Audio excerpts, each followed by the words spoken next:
ඒක තමයි කියන්නේ. අවසානයේ දරුවෝ වෙනුවෙන් ජීවිතේ අනුන් වෙනුවෙන් දරුවෝ වෙනුවෙන් අනුන් වෙනුවෙන් තමන්ගේ සැප සතුට තීරණය කරලා ඉවරලා අවසානයේ මරණ මංචකයට ගියාට පස්සේ අර තමන් කරපුවා පිළිබඳ අතිශය කලකිරීමකින් මිනිස්සු ඉන්නවා. තමන් කරපුවා පිළිබඳ බොහොම කලකිරීමෙන් මිනිස්සු කාලය ගත කරනවා. එහෙම කලකිරීමෙන් කාලය ගත කරලා බොහොම ශෝකජනක විදිහට දුක්ඛාන්තයකින් මේක ඉවර කරලා දානවා. දුක්ඛාන්තයකින් මිනිස්සු තමන්ගේ ජීවිතේ යනවා. අවසානයේ කාලෙකින් හම්බෙච්ච මනුෂ්‍යාත්ම භාවය තෘප්තියෙන් මැරෙන්නවත් හම්බෙන්නේ නැහැ. තෘප්තියෙන් මැරෙන්නවත් හම්බෙන්නේ නැහැ.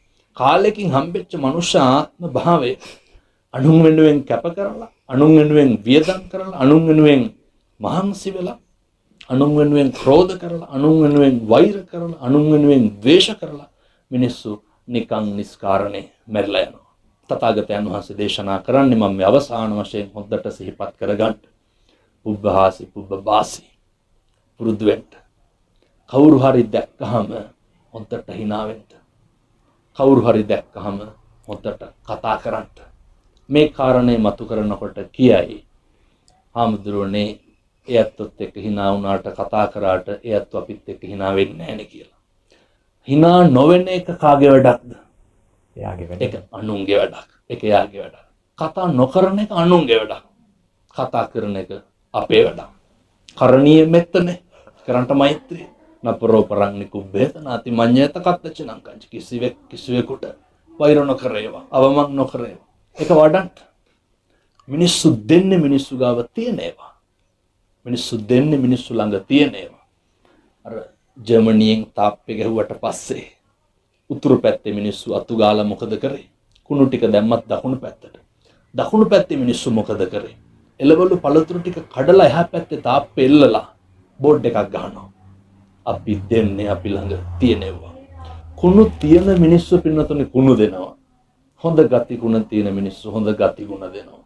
කවදාවත් මේ කාලෙකින් ලබාගත් මනුෂ්‍යාත්ම භාවයේ තුල කිසි කෙනෙකුට වෛරයක්, ක්‍රෝධයක්, ද්වේෂයක් ඇති වෙන විදිහට එකදු වචනයක්වත් පිට කරන්න එපා. එහෙම පිට කරන්නේ වෛරය, ක්‍රෝධය, ද්වේෂය තමන් තුල තියෙන මිනිස්සු හොඳ සත්පුරුෂයෙක් විදිහට ජීවත් වෙන්න. තථාගත ධම මේ නාලිකාවලින් උදේ හවස ඕන තරම් හරි අපූර්වට ප්‍රචාරණය කරන බොහොම සංවිධානාත්මකව සහ පිළිවෙලට අපේ පින්නතුන්ට තියෙන gedara ඉඳන් බණ ටික අහන්න. ඒ ටික ධාරණය කරගන්න. ඒ විදිහට හැසිරෙන්න. ඒ නිසා සත්පුරුෂ පින්නතුනේ මේ ධර්ම දේශනාව පුරාවටම සාකච්ඡා කරන්නට යෙදුනේ මිනිස්සු වෙලා උපදිනවා. ඒකෙන් Tamanට කොහොමද ප්‍රයෝජනයක් වෙන විදිහට ජීවත් වෙන්නේ කියන කාරණයක් අනුන්ට වෙනුවෙන් ජීවත් වෙන අපි තුලින් මේ මනුෂ්‍යාත්ම භාවය නාස්ති වෙන්නේ කොහොමද කියන කාරණයක් තමයි අපි ධර්ම දේශනාව පුරාවට සාකච්ඡා කරන්නට යෙදුනේ.